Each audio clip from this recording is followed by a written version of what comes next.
Talkin News Network. I'm Ricky French, here with Mr. Dan Colley. To the window, to the wall. Got a lot of fun stuff coming up on this week's episode, the big 19th episode of the Noka News Network.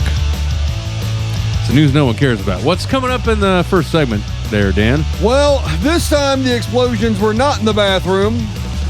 Okay. Baby, this dude is yelling at 3 a.m. He's a firework. All right. And Anvils Away. Noka News Network, the news no one cares about.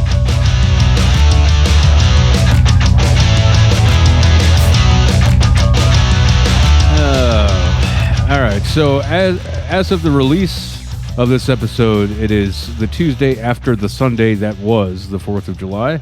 I'm confused. I know.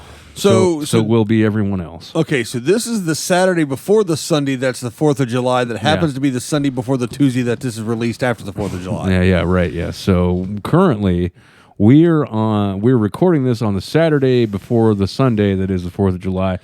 But when the episode is released and people are listening to it on release day, it will be the Tuesday that comes after the Sunday that is the 4th of July. So, which would make that the 6th of July. Right. But as we're recording this now, as late as it is... It's the 3rd of July. Right now it's the 3rd of July, but as we get to the third segment, it'll be the 4th of July, which will be the Sunday of 4th of July, which is the Sunday after or before the Tuesday that you're listening to this now. Yeah, right, yeah. Glad you're getting all that. So, we've still got pre-4th of July stuff to talk about, but, it will be post-4th of July by the time. The timeline is all messed up. Yeah, we need to fix it. We need to fix it a la Marty and right, Doc or other time traveler, Spock and Kirk. What was that one? Time Cop. Remember that one? Yeah. I'm sure you do, Dan.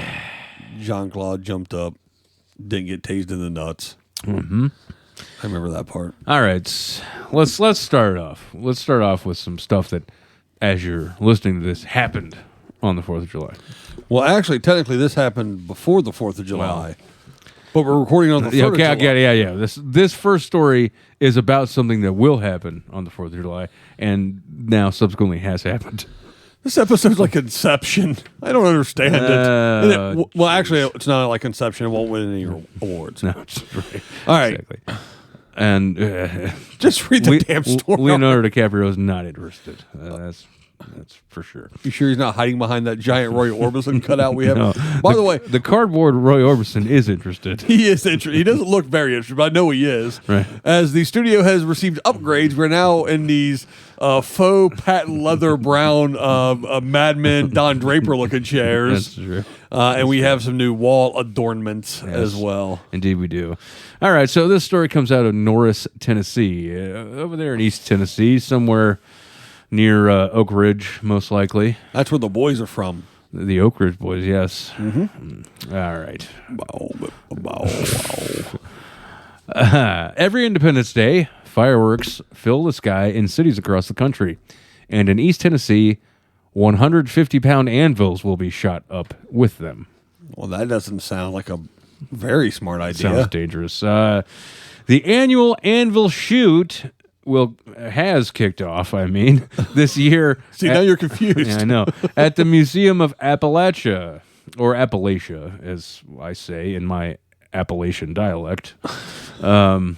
Officials said anvil shoots were once a common way for pioneers to celebrate holidays, elections, and special occasions. How much black powder and other chemicals are needed to fire an 150-pound anvil into the sky?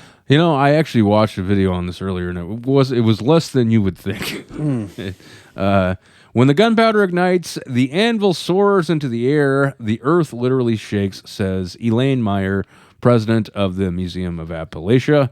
The explosion can be heard for several miles. Yeah, no shit. It's big enough to fire an anvil into the air. Right. The annual tradition was restricted to a small audience in 2020 due to the COVID-19 pandemic, of course. This year, though, the museum opened up for tickets, and they were slated to have the anvil shoot every hour from 9 a.m. through 1 p.m., and then another, I guess, finale anvil shoot at 3 p.m. Well, that's one of the dumbest things I've ever heard of. Yeah, right. The anvil shoots were not the only event at the museum on the 4th of July. They were just the centerpiece. They also had a celebration that included a bell ringing ceremony, which sounds riveting. A flag procession, live music, demonstrations from blacksmiths, beekeepers, spinners, weavers, sawmillers, woodworkers, and more. So I just want to say, as Appalachian gentleman myself, that's a real bad idea to shoot anvils in the air. Yeah, none of that sounds... I'm surprised nobody's died of this thing. Well, they probably have, but, no one cares. Unless someone's cousin sis gets blown up with it. Unless someone's husband gets injured. Yeah, that's the term. Moberly, Missouri. Let's go. Didn't we do a story about Moberly, Missouri the other day? I think that one about the carny at the locomotive fest or the train festival, whatever it was. The pedophile carny? I think that was also... the most shocking story that we've ever heard of. I think that was also Moberly, Missouri somehow. Well, this one here is... I've never heard of this place before this, but they're getting a bad... They're the Florida of the Plains, apparently. Yeah, well, it sounds horrible. Don't ever go there, anyone. A Moberly man was arrested following reports of fireworks being shot at a Taco Bell on North Morley Thursday night. Yeah, that's oddly Floridian for I know. Somewhere in the breadbasket of America. He might be from Florida. Moberly police, both of them, report officers were called there around 10:20 with witnesses reporting 2 men shooting fireworks at the building and disrupting the business. Yeah. An officer attempted to speak with him about the reported complaint. Yeah. Hey, stop shooting fucking fireworks at the building. Hey, dumbass. Yeah. One of the men, 23-year-old Ramonde Daniels of Moberly. Ramonde Daniels of Moberly. Wasn't it Ramondre? I don't know. Yeah, there's a Dre in there. Yeah, I forgot about Dre. You forgot about Dre. Yeah, sorry about that. He refused to speak with the officers and refused to identify himself. The officer... Oh, yeah, because his name is Ramondre. Yeah, I wouldn't identify myself either. Yeah, what's your name? Steve, man.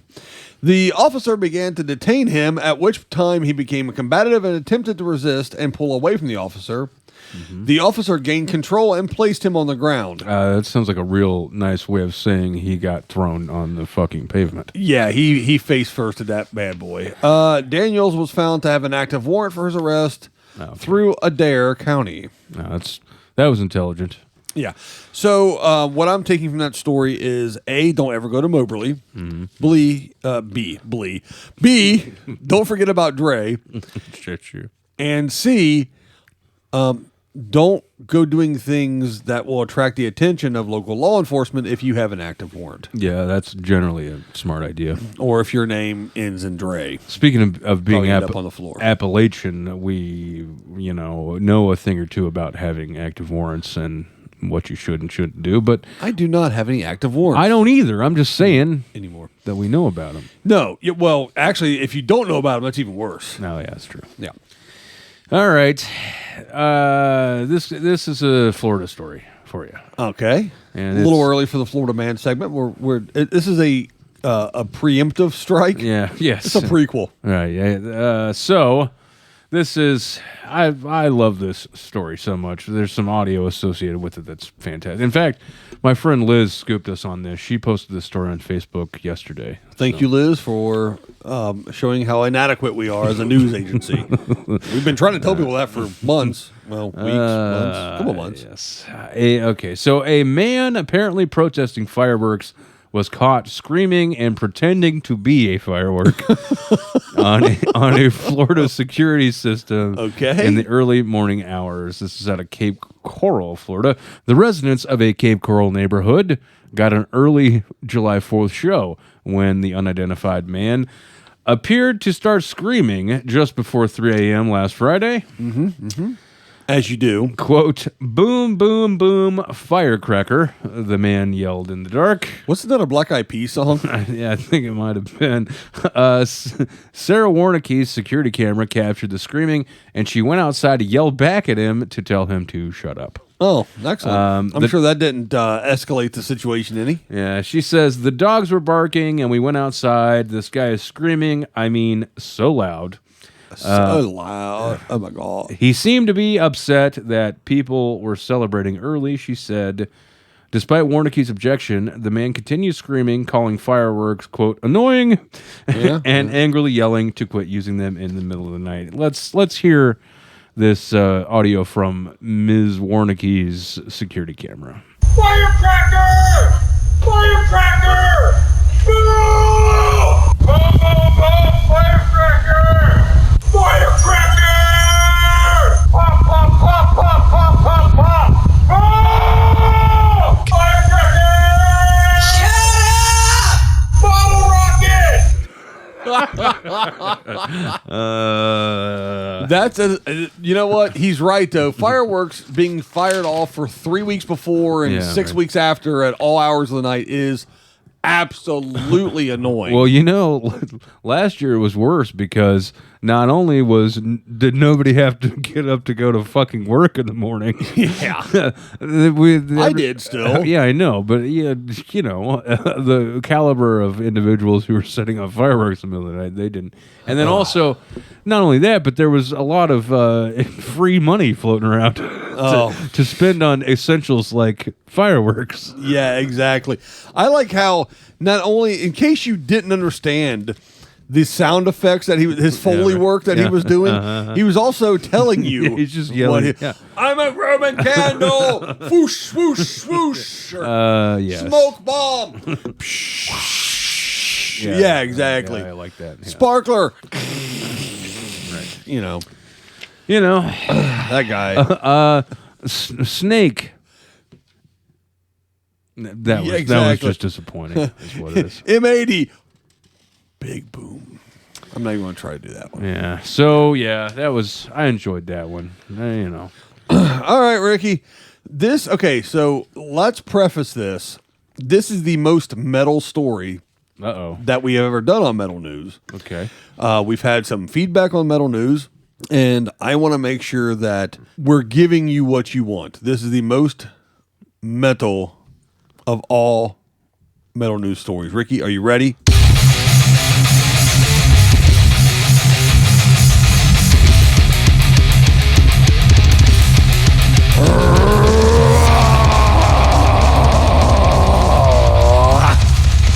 India has initiated a probe into alleged dumping of electro-galvanized steel used in auto and electronics industries from Korea, Japan, and Singapore, following a complaint by a domestic company. American Precoat Specialties Private Limited has filed an application before the Directorate General of Trade Remedies, DGTR, for investigation of anti-dumping duty concerning the imports of electro-galvanized steel from 3 countries. The Directorate, under the Commerce Ministry, will see whether the product is being dumped by firms of these nations in India and if it is impacting the domestic industry. If it is, if it's established in the probe that the dumping is denting margins in the domestic firm, the DGTR would recommend anti-dumping duty with a view to guard local industry from cheap imports. The DGTR is also probing a similar case on imports of clear float glass from Bangladesh and Thailand. That was metal, Ricky.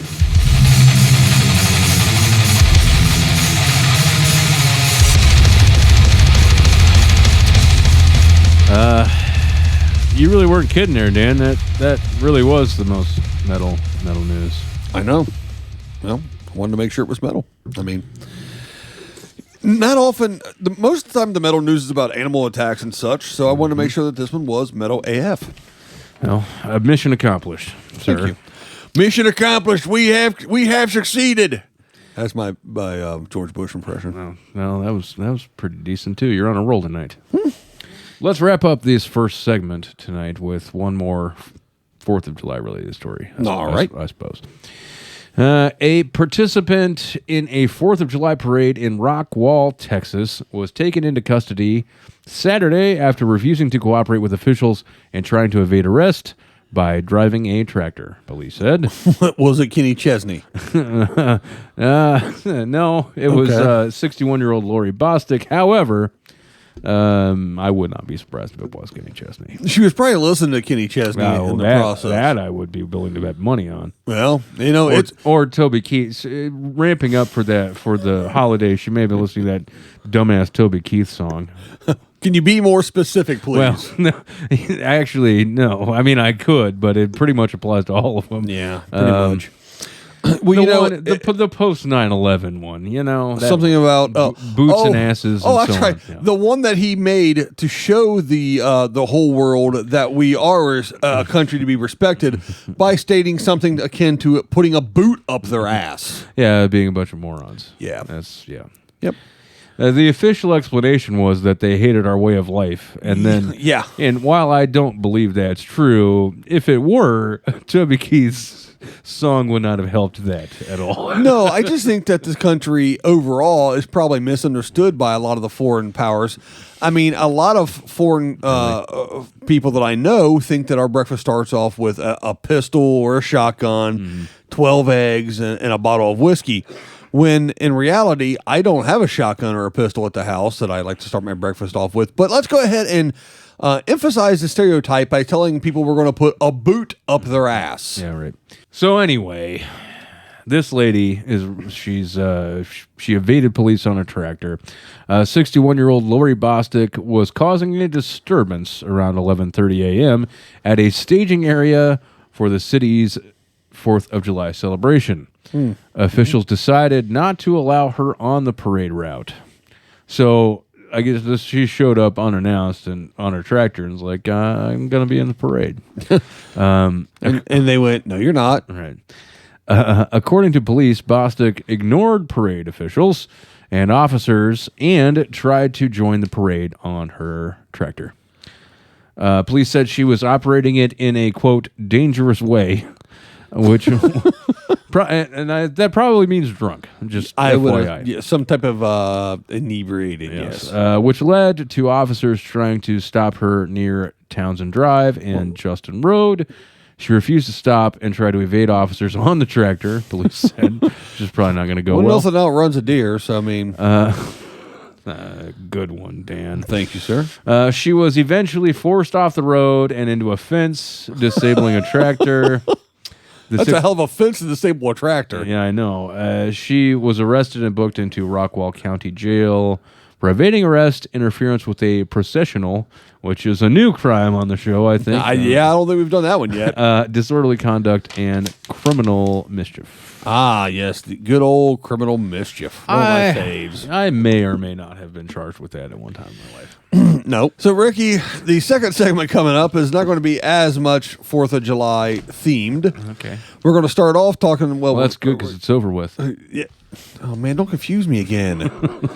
We are going to talk about a landscape. Speaking of tractors, we're going to talk about a landscaper that doesn't pass on grass or blow. All right. We're going to talk about the Deerfighter, and I'm going to explain to you the Ole Carolina Cobra. No Good News Network, the news no one cares about. No Good News Network.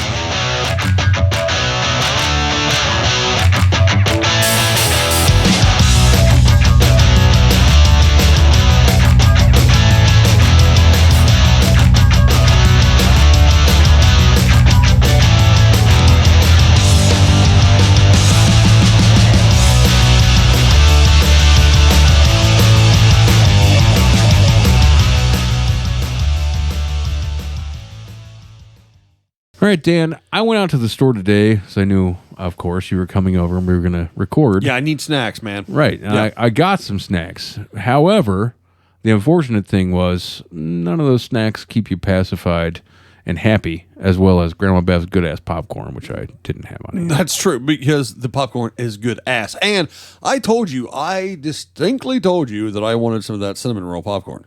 Yeah, you're really missing out on that. I've had it. It's really, really good. Dirty bastard. I know. They've got that. They've got other sweet flavors, like the caramel corn, which is fantastic, and your classic kettle corn, very good as well. But your favorite that we've had so far happened to be the white cheddar ghost pepper, which is delicious. Yeah, I was surprised because I'm kind of a wuss for heat, but it was really good. So everyone, try that out. Go to grandmabevs.shop and get you 3, 4, 5, 10, 15 bags. It doesn't matter, man. Whatever your popcorn craving heart desires, Grandma Bev's good-ass popcorn at grandmabevs.shop. Gonna get you some. You know, Ricky, with the 4th of July right around the corner, that reminds me that freedom isn't free. Okay. And neither are our shirts at the Noka store, but they are going to be discounted for the next 2 weeks in celebration of America's birthday, Ricky. Well, that's news to me. We didn't discuss this before. So everyone out there, for the next 2 weeks, go to the Noka News store. It is nokanews.store and pick out the apparel items that your little heart desires and enter the code. Okay, well, I wanted the code to be, hey, suck these nuts, King George, but that was too many letters. So it's just going to be freedom. So just type in freedom and you will get, for honor of 4th of July, you will get 4% off apparel items for the next 2 weeks at the nokanews.store. Well, thanks a lot, Dan. I got some work to do. I Yeah, guess. you better start typing that shit in the thing. Can we make it suck these nuts, King George? No.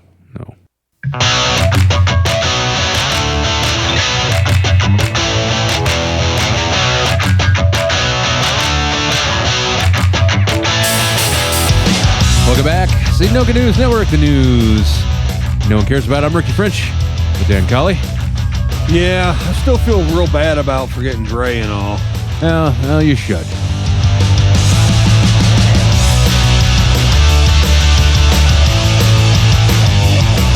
At least you didn't forget Dre on his birthday. That would have been worse. When's his birthday? I have no idea, but I'm just assuming that it's not today. Oh, but what if it is? Well, then you're a jerk. Oh, I'm sorry, Dre. All right, Dan. Tell me, please tell me about this Carolina, the old Carolina Cobra. Well, first of all, it does not have to do with Ric Flair, which I kind of thought when I first saw the story. Okay. Yeah. I generally assume most things involve Ric Flair until I learn otherwise. Indeed. That's smart. Woo! Woo! I know, as we're planning our Disney trip for next year, I have to explain to my wife every time she says Space Mountain and I woo, what the hell that actually means. You really have to explain. Doesn't she just know at this point? I don't know if she's actually seen a lot of old Ric Flair promos. Yeah, but I'm sure she's heard you mention Ric Flair. Oh, she knows who Rick number is. of occasions. Oh, she knows who Rick is. Okay, sure. During a 3-day sojourn, don't try to fucking write words like sojourn. During a 3-day trip on the streets of Northwest Raleigh, North Carolina, a dangerous venom-spitting... North Clackalaki, as some North may say. Kakalaki of North Carolina, as they would announce Michael Jordan. Yeah, right. A dangerous venom-spitting cobra sunned itself on porches and frightened the people who crossed its path as officials struggled to locate and trap the escaped pet. So I would like to envision that this cobra in North Carolina is just sitting on a porch. I'm going to sit here on this porch here and have me a lemonade. I'm having a sweet tea on this Maybe porch. a sweet... Boo. Scared you didn't. I'm just sunning myself here on the porch, having me a sweet tea here. Y'all know where I can find some good barbecue? Hey, y'all like hush puppies? Y'all want to go to Cookout? Oh, well, I'll stop this podcast right now and go to Cookout, dude. I'm not even fucking playing. Right? Well, we got a bit of a drive ahead of us, but sure. Huntington, West Virginia's closest one. 3.5 hours. Worth it. The animal had slithered away from a nearby home where its owner, 21-year-old dickhead Christopher Gifford, keeps dozens of reptiles, including several, not because he keeps dozens of reptiles, but because several of them are venomous snakes that he shows off on his social media accounts. Oh, I'm sure that's riveting. I'm sure it's something like North Carolina snake douche or something, because this guy's an idiot for keeping poisonous snakes. You know, speaking of the South and snakes, what is that Pentecostal church at the South that have the snake charmers? The snake worshippers. Yeah. So did James Earl Jones in the second Conan movie. Oh, yeah. Gifford did not immediately respond to a request for comment Thursday. Did anybody ask Kathy Lee Gifford what she had to say about the snake situation. She's a fan of snakes. On Monday, a concerned citizen called 911 after spotting the unusual black and white striped snake on a porch in northwest Raleigh. The caller said, "It looks like it's actually a python. This sounds crazy, but it looks like it's a python from Australia." The evasive reptile was neither a python nor from Australia. Instead, the escape artist. Come on, man. It's a fucking... Yeah, well, it's, All right. it's a snake. It's not fucking Houdini. The guy let it get out. Yeah. So It wasn't padlocked in a fucking water tank. or underwater in a straitjacket. The spitting cobra happened to be native to Africa. With photos and videos of the snake, police identified the species as... Here we go. Oh yes, Naja. I didn't even consider this as we decided you. I'm going to do this 100% correct. All right, please. Naja nigaracatina. I'm sure that Commonly was known. 100% Shut up. No one else can see it. Commonly known as a zebra cobra. That's Which is probably, I'd still rather deal with him than eating a zebra cake. Those are horrible. Which can be found in parts of Namibia and Angola. You got those right. Raleigh officials, I including... believe it's Namibia. I believe it's Nambia. No, that's Namibia.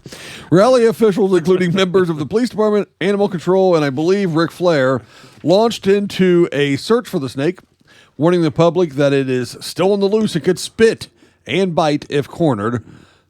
Just like Dan. Yeah. Although rarely fatal, the snake's painful venom, which can be spit from up to 9 feet away, can cause swelling, blistering, and tissue damage.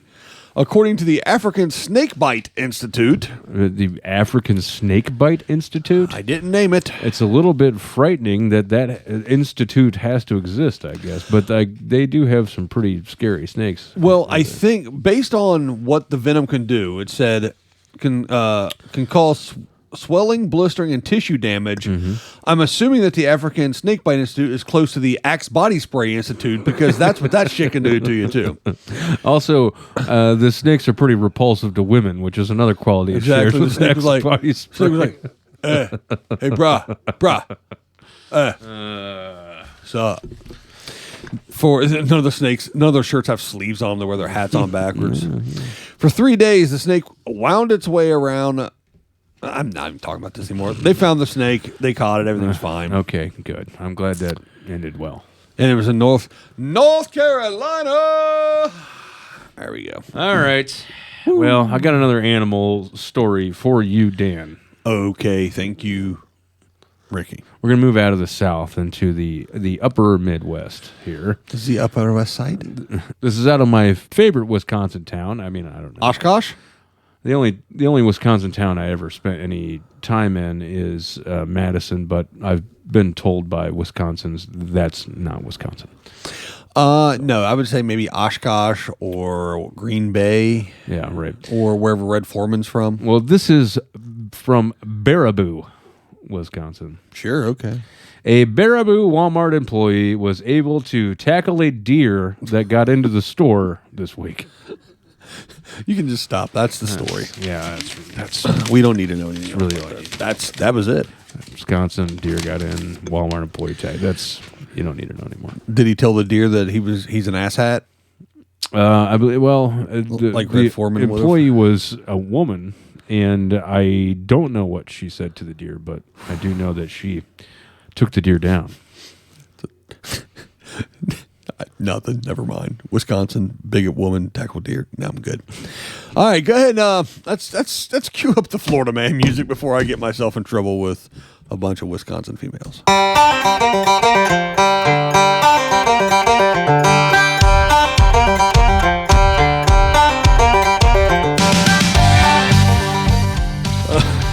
bet they could kick my ass probably. But I'll tell you one person. I know they could. I'll tell you one person whose ass them big old Wisconsin women ain't going to kick, and that is the Florida man who tried to smuggle methamphetamine into a local jail. Into a local jail. The Florida Man segment's invading my brain. Into a local jail by hiding it in a sensitive area, Ricky. This is according to the Orange County Sheriff's Office. Deputies said that they were in the process of booking one. Hey, put that drink down. One Shaft Bang Adams. Yep. Oh, I shouldn't have given you this story to read. To be Hey. honest with you. Just talking about Shaft. He was 30 years old, and he's currently in the Orange County Jail. Old Shaft Bang. Watch your mouth. I'm just talking about Shaft. So, so Master Bang Adams here, as they're booking him in there, they found 4 white crystal rocks in his penis skin during a strip search. Oh, you motherfucker. you waited until I was taking a drink. Oh, okay. Well, that's a milestone. Yep. First time we've ever said penis skin on the show, I think. Yeah, I'm really. And it didn't just come out of your brain; it's actually in the story. It is. I'm sure our instructors in media would be very proud of us. Mm-hmm. Adams is facing a charge of introducing contraband into a state facility in connection with the incident. The arrest affidavit did not say why Adams was being booked into the jail. But his name is Shaft Bang Adams, so I'm sure it was something badass. The most recent incident was on June 22nd when deputies said they saw him making hand-to-hand transactions in an area known for narcotic sales. Anyway, they tried to remove a right sock when they got to him. He had a baggie of coke in there. They didn't know about the meth in his dick hole. So his cock meth wasn't all he had on him. He had some sock blow. He had some sock blow, some cock meth, possibly some ass weed. I don't know. I didn't read that far. I hope not. I don't know, but we need to make T-shirts that say "Free Shaft Bang." Well, I'll get on that. Can Shaft Bang be our new spirit animal here for the show? Maybe. If he gets out and we can find him, can we get him to record some bumpers for us? If he gets out and we can find him, he can do whatever the fuck he wants on this show. Yeah. For fuck's sake. Yeah, his name's Shaft Bang. Yeah, I like that. Speaking of a guy who does whatever he wants, this is out of Bridgeport, Connecticut. A local landscaper there was arrested after police said they found more than 2 pounds of cocaine in his pickup truck. Oh, well, that seems like a lot of cocaine. Well, yes. I'm not a cocaine aficionado, Neither am I. but do you think that that's a lot of cocaine, Yes, Ricky? I do. Okay. Christopher Cruz, 36, of Vincelette Street, was charged Wednesday with possession of cocaine with intent to sell and motor vehicle charges. So, I mean, he had like a taillight out, and by the way, there's 2 pounds of cocaine. of blowing. How do they know he was intent to sell? How do you know that he was selling that? He might not have been because, he's a landscaper in Bridgeport, Connecticut. All these fucking rich white people want their lawns mowed quickly and in a detailed fashion. That shit where it's like they mow it like 4 different times to create some kind of fucking pattern in the lawn or whatever. Yeah. Well, how do you expect a guy to do that without doing a ton of blow? You know what? I'm tired of this country stepping on the heads of small business entrepreneurs like this gentleman here. Let the guy cut the fuck. You make him cut the lawn for a living. You might as well let him do the fucking blow and keep his energy up. Exactly. He's probably the reason I'm going to go on a limb here and say that for his health, he stopped drinking energy drinks. Yeah, right. But he has to do something to keep going. Yeah, he cut out the monsters and the Red Bulls and whatnot, and now he just does a little bump of cocaine every once in a while. Well, what do you expect? He's got and he's a smart business owner. He knows as Buy well in as everyone. bulk. You buy in bulk Exactly. to save money. He gets up in the morning. Now we're gonna make a free Christopher Cruz T-shirt. I know, too. man. He gets up in the morning, has his cinnamon toast crunch, a couple bumps, gets in his GMC F-150, yeah, or his whatever it F-150, is. and drives out and starts doing lawns. Yeah, Like I said, I don't know if 2 pounds of coke is a lot. I don't know how much coke you need to get yourself all coked up. I think it's way less than 2 pounds. But I don't know, like Ricky. I could have 2 pounds of well, this is a guy pizza right now, probably, and be okay. Well, probably. But, like this, what do you think he goes out and buys, one bag of fertilizer at a time? No, you buy it on pallets, you save money. Exactly. Same Exactly. So he's probably got pallets of Coke at home. Yeah, well, good on him if he does. Well, if he's cutting grass in Connecticut, there's a lot of money up there. He can afford Coke probably. Yeah, you got to do something to get through the day, I'm sure. All right, so he got arrested for Coke. Okay. Let's continue to talk about jail and drugs. All right. Sure. And let's keep talking about crimes against humanity. Okay. All right. This comes out of Columbia, South Carolina. Not North Carolina, So now we got but South Carolina. Yeah, okay. A corrections officer has lost her job and faces criminal charges after authorities say she tried to smuggle pills into jail. I don't think they were in her penis skin. Well, probably not. Marcy Schaefer, 43, is younger than me, is charged with possession of narcotics and intent to distribute, furnishing prisoners with contraband, and misconduct in office. Okay.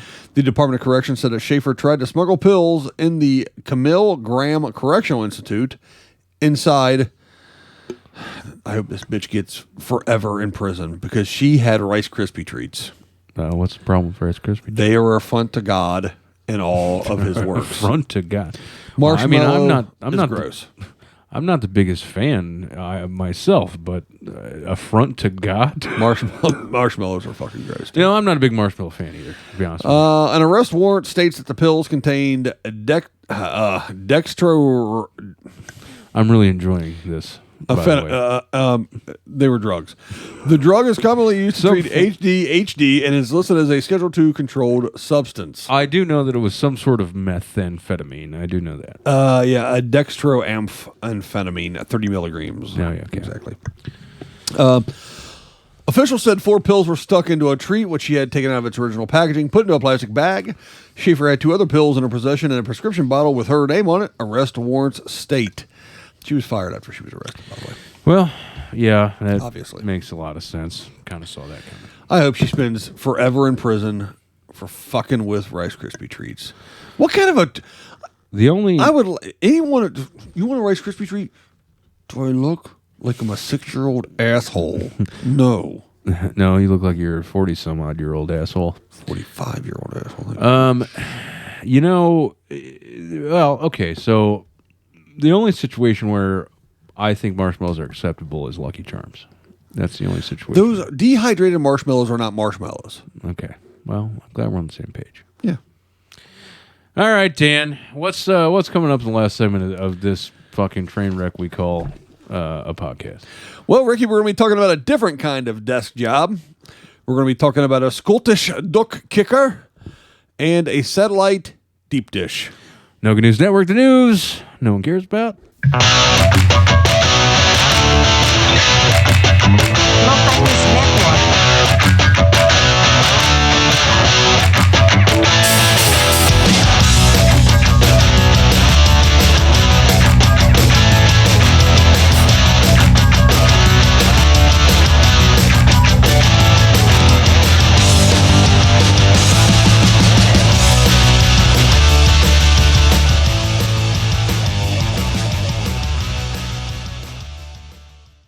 All right, Dan, I went out to the store today because I knew, of course, you were coming over and we were going to record. Yeah, I need snacks, man. Right. And Yeah. I got some snacks. However, the unfortunate thing was none of those snacks keep you pacified and happy, as well as Grandma Bev's good-ass popcorn, which I didn't have on hand. That's true, because the popcorn is good ass. And I distinctly told you that I wanted some of that cinnamon roll popcorn.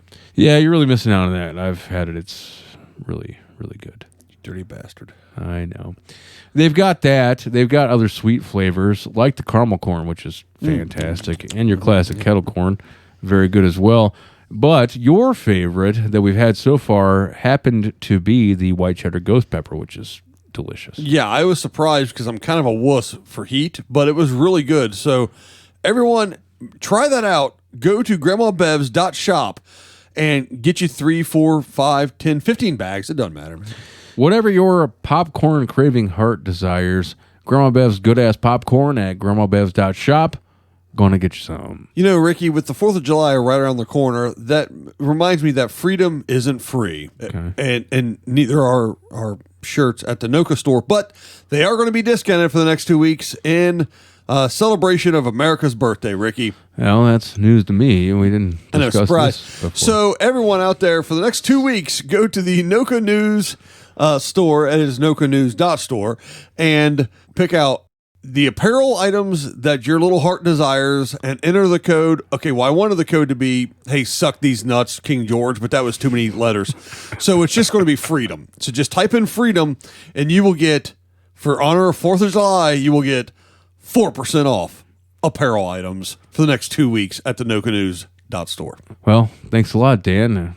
I got some work to do. I Yeah, guess. you better start typing that shit in the thing. Can we make it suck these nuts, King George? No.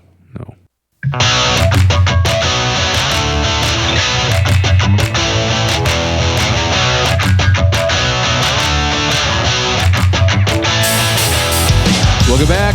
Noga News Network, the news no one cares about. I'm Rick French, here with Dan Colley. Last segment of the big 19th episode of the show. I think I got the timeline thing figured out finally. All right, we'll get there. We'll get to that.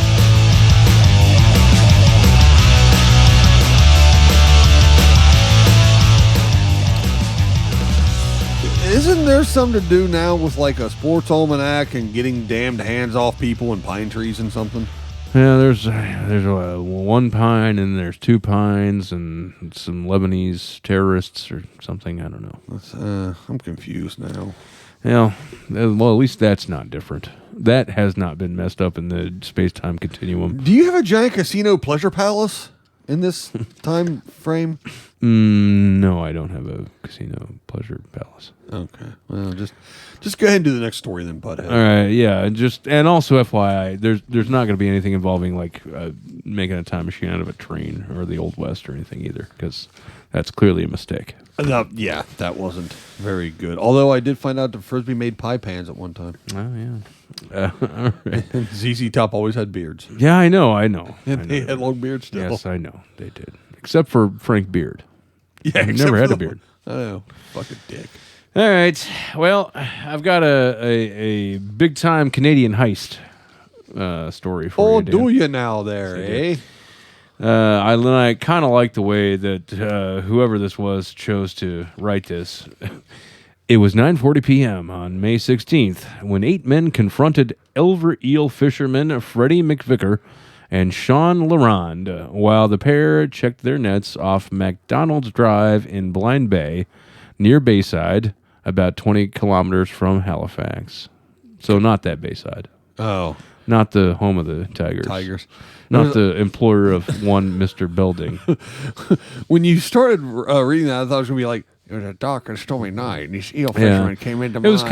kind of like that. What I in this Out of all the gin joints in the world, I had to walk into mine. I believe you'll find as we move forward in this story that this particular writer journalist adds a lot of details, yet doesn't really add a lot of details. You know, it's a lot of details you don't need. I'm going to add some details that we don't need. Did you know that in the first version of Saved by the Bell, when they were little bitty kids, Yeah, Haley Mills was in that, yeah. and Roz from Night Court. Yeah, what's her name? The Haley Mills was their teacher, their middle school teacher. That's right. Whatever her name was. I don't know. It doesn't matter. Yeah, and then they did that reboot thing like every other fucking thing, Punky Brewster and everything else, and not at all interested in that. They did a Punky Brewster reboot. Oh, yeah. Was Yeah. it horrible still? I don't know. I haven't seen it. I don't know. It's on one of the streaming networks. I haven't seen it, but I did see like the return of Chips. Did you ever see that? the movie with Yeah. Dax Shepard. Yeah, no. The one where Ponch had left L.A. and then came back. No, I didn't see that. Oh yeah, Baker was still there. Ponch showed back up. Oh man. Some new hot shop Chips motorcycle cops gave him a ticket or something. Right? Yeah. Do you know? I actually rewatched the entire series of Chips a couple years ago. Jesus, what was wrong? What were you going through? I like Chips.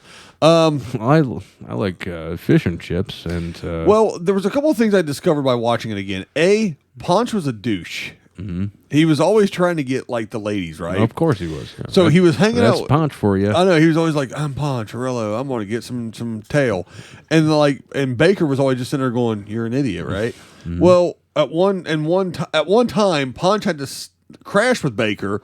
Baker lived in a building with all kinds of chicks just going in and out of his place all the time. He was the one that had all the ladies. Ponch couldn't understand it, so Ponch was a real tool bag.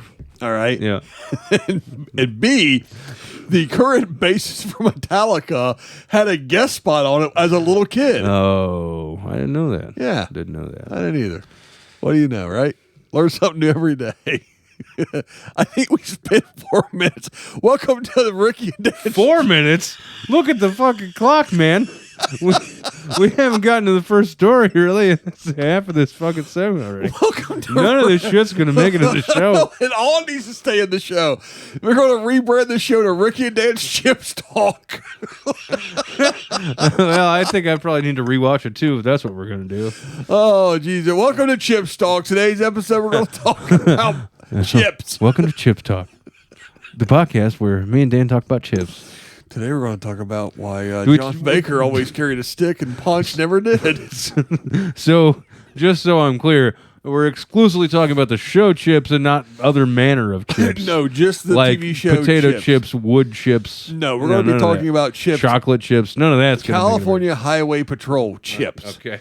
Well, And how it started off with Punch was a young punk driving around on dirt bikes that Baker had to go out and stop while he was in a car still, by the way. And that's why he was always with Baker, because Punch was a fuck up. And the sergeant always made him ride with Baker because Baker was his training officer.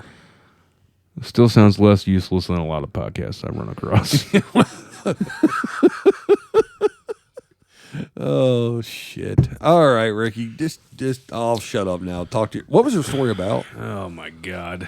There's no way. I don't know how much of that I can include or how much I have to cut out, and I don't know how we're going to get from point A to point B. But I guess I'll figure that out later. Because like always, we were talking. First, we started talking about a. Well, no, I don't need you to. no, we were talking about a crime. Then we talked about chips, which are officers to stop crime. Right. Now we're back to the crime again. Okay, great. Thanks. Okay. Thanks. Thank you for that. You're welcome. Oh boy. So, all right, a Canadian eel heist. Yeah. You know, it was all on topic because we're talking about a Canadian eel heist. Right. So For some reason. I'm sure like the chips would come up and help Canadians. Yeah, if the guys were getting away in a big truck on the California highway, sure. They should have totally did a crossover where these eel bandits were in trucks coming across the border into California, and chips had to stop them.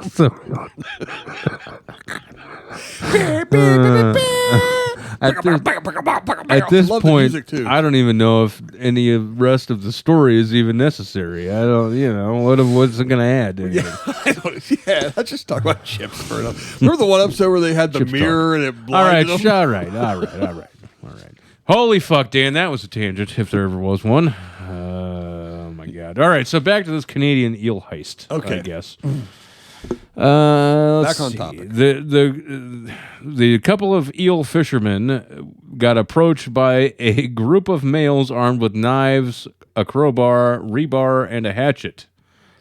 Did they all have each thing? I don't know. It doesn't say it. They sound over encumbered. Maybe they should hit the B button and dump some inventory. Well, that was a nerd joke for you. Detective Constable Sean Arsenault of the Halifax Regional Police says in documents he filed in Halifax Provincial Court to get a search warrant that these men were armed in such a fashion. One of the attackers was identified as Jared Young. The detective says the group of males had parked their vehicle in a manner that boxed in Mr. Vicker and Mr. Laurent, which, just to get back to it, those were the eel fishermen. Oh, okay. When the group of young attackers realized that Mr. Vicker and Mr. Laurent didn't have any eels in their vehicle, Mr. Jared Young took their cell phones and forced them to drive to the location where two other males, Mr. Wade Johnson and Jesse Johnson, were fishing from near 721 Terrace Bay Road. So there's a lot of factual information so far, but not a lot of shit that it makes any actual sense so far in this story. No, some hoodlums wanted to rob eels. Yeah, right. And So they didn't carry eels in their car. Like I expected, like they had their trunk. They just popped the trunk of their Chrysler, and there were some eels back there hanging out. yeah, I don't know. Once they got there, Young and his crew stole 3 nets valued at $3,000 from the back of Mr. Vickers' truck, as well as 3 dip nets and some rebar or whatever. Basically, I'm not going to belabor this fucking point. The whole point of this whole thing is these 8 young Nova Scotia men decided that an eel heist was their way to make money, stealing valuable eels from people. Canadians have the most ridiculous heists I've found.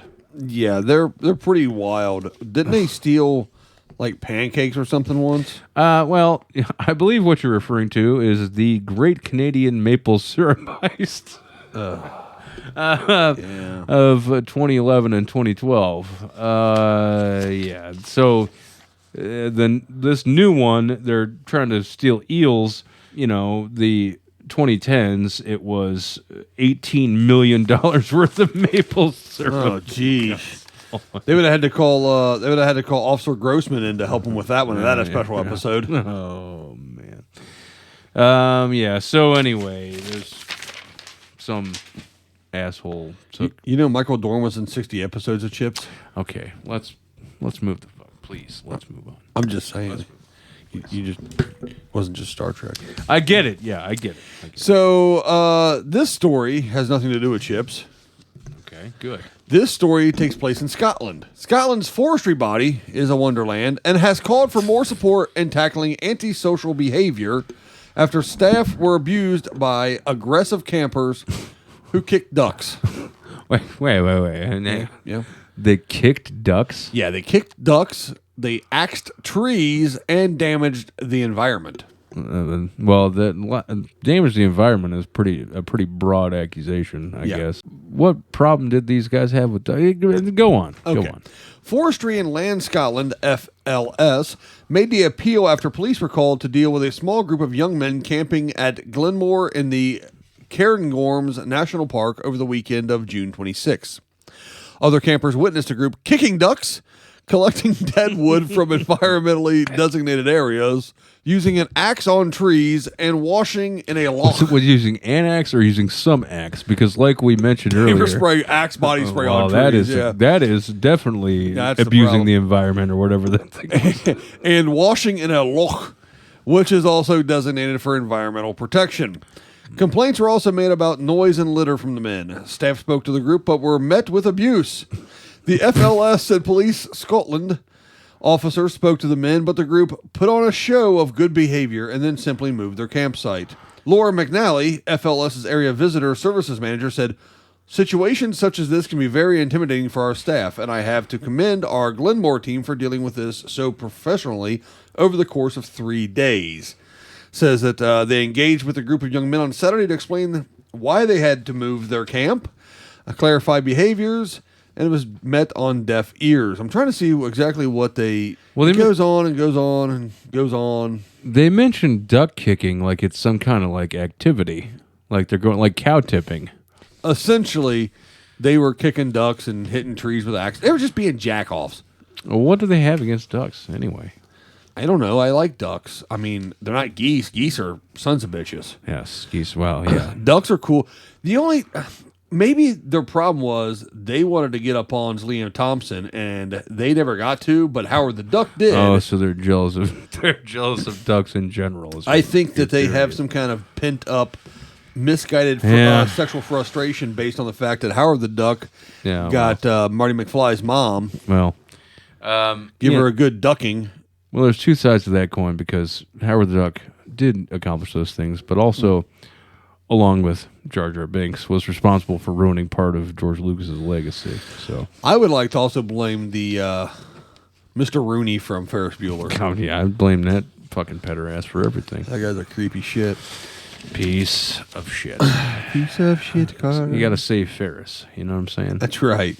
And what was that guy's name? Cock Smash or Cock Bang or Shaft Bang. That's it. Yeah, right.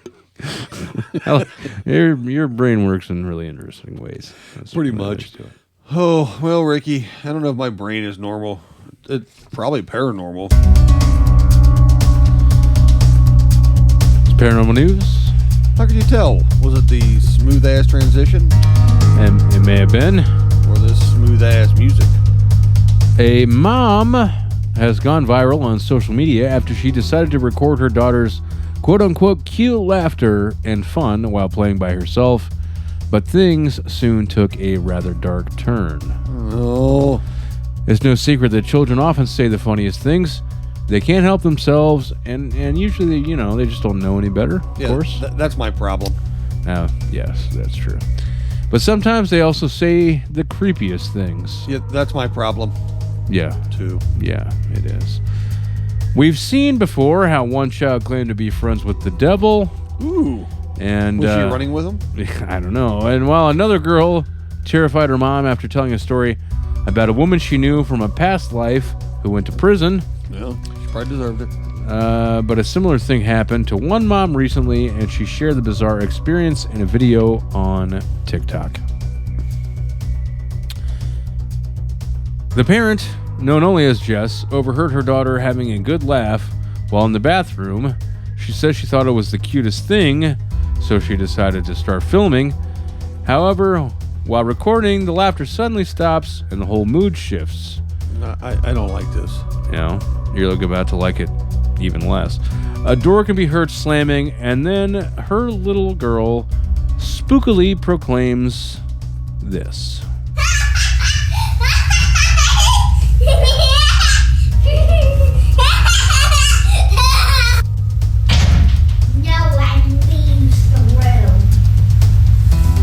Now, if that's not some fucking creepy shit, I don't know what is. I just pooped myself a little bit. That's okay, though, right? Just a little bit. That was creepy. Jess looked pretty freaked out by the whole thing, and the clip ends, of course, as you just heard. The mom later posted an update revealing more about what happened. In the second TikTok, she claimed she asked her daughter what she had been doing and who she was talking to. The child simply said she had been talking to a friend.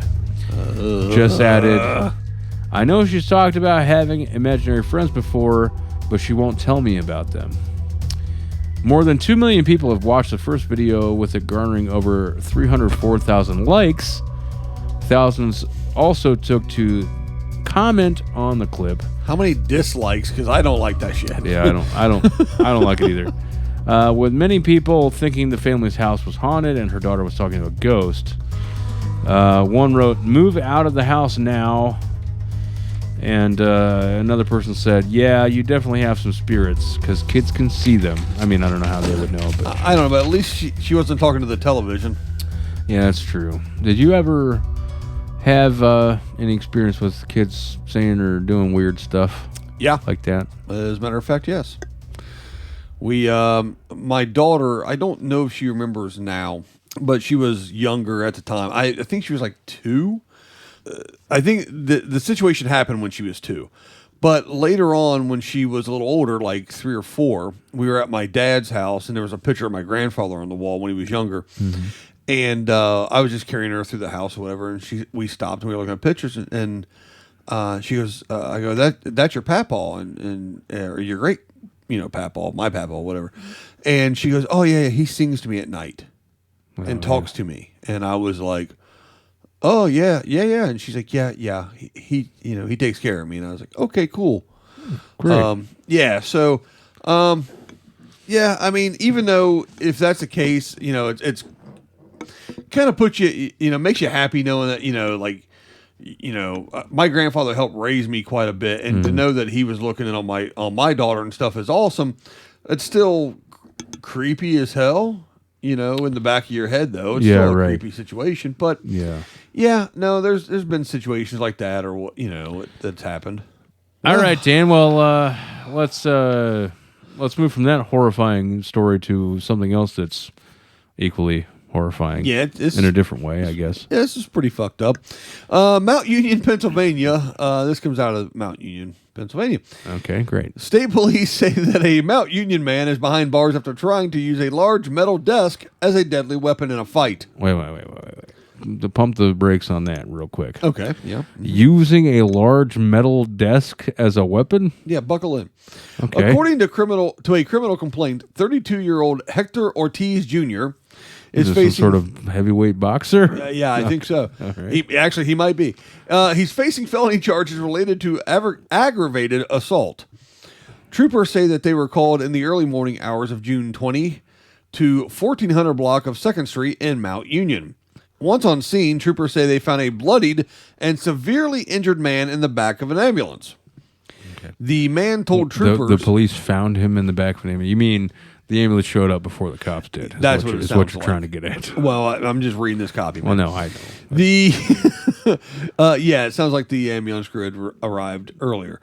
The man told troopers that Ortiz had beat him badly and injured him after he had tried to calm Ortiz down while Ortiz was in the middle of another fight with a different person. Oh, well, I guess that was a mistake. Yeah, he took the time from beating one guy's ass to beat this guy's ass. Okay. The man was then taken to the hospital. Okay. Investigators said that they interviewed witnesses who said that Ortiz began to swing on the man after the man stood up to Ortiz. Yeah. Silly man. Yeah. According to the complaint, witnesses said that the man fell to the ground during the fight, and Ortiz then took a large metal desk and struck the man multiple times in the head before running away. So the physics of this sort of defy me. So is this guy wielding a like one of those giant, 1970s desks like what a teacher has? That's the vision I'm getting in my head. Like he's fucking Thor or somebody? Yes. Okay. He picked it up and Hulk smashed this motherfucker in the head. Oh, Jesus. So one of the other witnesses said that the man quit breathing, so she performed CPR on him. Well, I imagine. Yeah, he got his ass kicked by a 400-pound desk. You hit your toe on that thing, it'll break it. Definitely. He regained consciousness, split up blood. Well, yeah, of course he split up blood. Spit up blood. There's no L in that. Troopers say another witness said Ortiz choked her out when she tried to intervene. She should have learned from desk guy not to. So evidently Ortiz beat 4 people's asses at one time. 4 people. One of which seems incredibly impossible. Using it. I mean, I haven't seen this particular metal desk in question, but if it's what I'm imagining it to be, I don't know how that Big happened. heavy bastard in school, yeah. Ortiz is being lodged in the Huntington County prison, and his bail was set at $75,000. It doesn't sound like lodging to me, but if he's just beating asses left and right, that's probably where he deserves to be, I guess. I know one person whose ass he wouldn't be beaten, and that's old Shaft fucking... Shaft Bang. Shaft Bang. Yeah. I was going to say something like Shaft Long Dong or something. I couldn't remember at that point. Old Shaft Bang, that's right. Or the coked up lawn care guy. He's wiry. He's coked up, too. All right, so let's wrap this. Let's bring this thing home. All right. What do you say? Yeah. A California Highway Patrol officer. That's the tie-in we've been looking for. Mm-hmm. Stopped a Toyota Prius on Friday that had what looks like a Starlink dish fastened to its hood. The Highway Patrol said in a Facebook post, this, quote, visual obstruction is sitting right in the middle of the car's hood and landed the driver a ticket. This absolutely sounds like a Chips episode. It kind of, one of the more boring ones, for sure. There was no boring Chips episode. Okay, I'm not going to get into that again with you. There was one with a roller derby. Okay, no, we're not. Yes. Sir, I stopped you today for that visual obstruction on your hood. Does it not block your view while driving? It would have been, if that was actually his quote, there would have been some more ridiculous language in it too. Sir, the reason I stopped you. The reason for this traffic stop today is because I would like to request that you desist operating your motor vehicle with said visual obstruction on the hood. Sir, please stop the vehicle and step outside of the desist vehicle. operating motor vehicle with obstructed vision at once. Sir, I'm not going to ask you again. Yeah.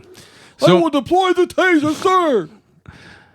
I'm just trying to ascertain why you would have a visual obstruction on your vehicle that you're operating on a public roadway. Sir, I'm just trying to do my job here. I'm just trying to make sure that everyone is safe on the highway, sir. Everyone is Sir. operating their motor vehicle in a manner that promotes the safety of... Sir, do not make me pull out my stick and beat you with it. That quote or something approaching it came from CHP's Antelope Valley office Facebook page. And the driver replied that it only obstructs his vision when he, quote, makes right turns. So, only when he makes right turns. So he could have drove that thing on any NASCAR track. All right, yeah. The driver told CHP officer that they were using the antenna to have Wi-Fi for a business that they run out of their car. What kind of business do you run out of your car? Yeah, you don't want to know, Dan. Yes, it is in fact illegal to mount a satellite dish to the hood of your vehicle, CHP's Facebook post continued, citing a state law that bars other view obstructions like objects hanging from the rearview mirror or poorly positioned GPS mounts. So no fuzzy dice? No, I guess not. Quote, it's about safety, folks. These are the real stories of the Highway Patrol. Safe travels, everyone. So Starlink is SpaceX's fast-growing broadband internet service, and it's in the midst of an open beta period with over 70,000 users across 12 countries, according to CEO Elon Musk. Many individual users are paying $99 per month for internet under that beta program, using a $499 bundle of a self-aligning, large pizza-sized Starlink dish and Wi-Fi router. So the pizza, okay, wait.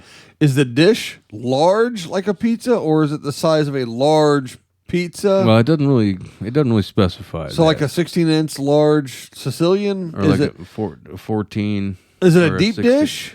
It it doesn't get to that. Is it like New York style? You fold it. You can fold the satellite dish in half and eat it that way. These are things that I'd like to know too. Is it truly deep dish like Chicago style or whatever? But then when you get into that, it could be Chicago style, like tavern style, which is a much different, much thinner. Oh, is it now? Yeah. Oh, yeah. It's similar to the Columbus style pizza With the thin, crispy, with the cornmeal. Yeah. I've never been to Chicago, so I've never had their pizza. I Yeah. know they're big for hot dogs, sausages, Vienna sausages. Yeah, right. They are. So anyway, It just gets more complicated. we don't know what size of pizza this reference is based on, but we're going with that. Hey, is it square? Well, like a Detroit Yeah, like one of type? those. It doesn't say. I don't think it is. Satellite dishes usually aren't. Are they hot and ready and greasy and shitty like Little Caesars? Probably not. I'd but- rather eat the satellite dish than Little Caesars. That's a fact. SpaceX doesn't have FCC approval to mount consumer Starlink terminals on moving vehicles yet, but the company has been testing such capabilities for months, mainly for commercial use cases like shipping vessels, large trucks, and passenger airplanes. Musk has said Starlink antennas, as currently designed, would be too powerful for individual cars. Obviously not. Well, yeah, this guy's using it. He said the mobile antenna for that high bandwidth, low latency thing is sort of about the size of a medium pizza, Because now we're talking about medium which pizza. you could put on a car. So they're So medium in First of reference all- to what? between a small and a large, I guess. I don't know. That's the thing, is that there is no depending on where you go, a medium pizza to a large pizza. I mean, generally speaking, there's a range, but it's not. Ish. Yeah, right. I So know. once they make like individual Starlink, satellite, uplink, Skynet things, are they going to be the size of the little the personal pan pizza you get from Pizza Hut from reading a bunch of Judy Blume books? So now you right. get that pizza, right? Yeah, you're at second grade. There's something about a mouse and a motorcycle, and the next thing you know, you're getting a pizza for free. And Nice. And it comes out and it's 17,000 degrees. yeah, right. The salad bar has always got shitty iceberg lettuce on it. And some sort of mushy spaghetti noodles and Right. shitty Prego and a Shitty warmer or whatever. shaved carrots. Yeah, right. No one has ever eaten and liked shaved carrots. No. You read one fucking Amelia Bedelia book, and the next thing you know, Your mom's yelling at you because you won't stop playing Pac-Man, and your dad's fucking pissed off, half drunk in the car. The thing is, I don't. This is not from personal experience or anything. The real trick is that after you've eaten and you're trying to play Pac-Man and you're waiting for Ghostbusters to come on the jukebox that you put on there. Dad's in the car pissed because he's like, your mom's like, come on, I don't care, but boy, like, I heard Ghostbusters and I was like, hey, your dad's pissed off, and you gotta get in the car and leave. I mean, I guess I wouldn't. Neither of us would know. No, my dad was never around. Experience.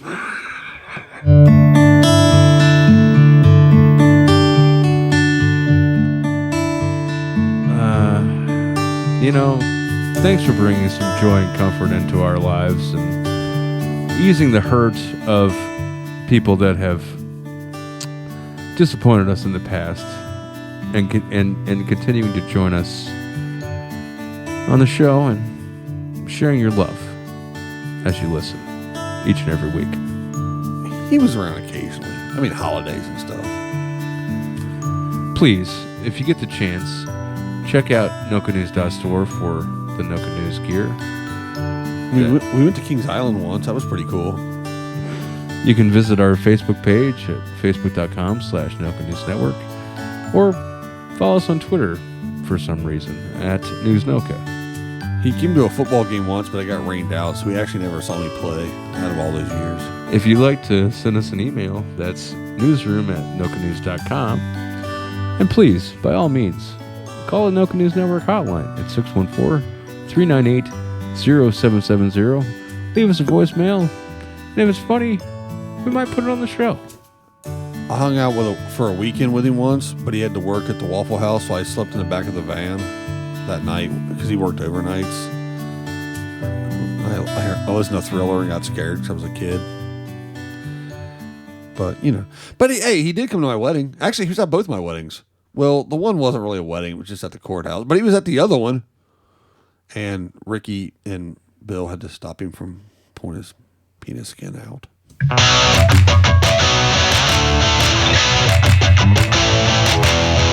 Noka News Network.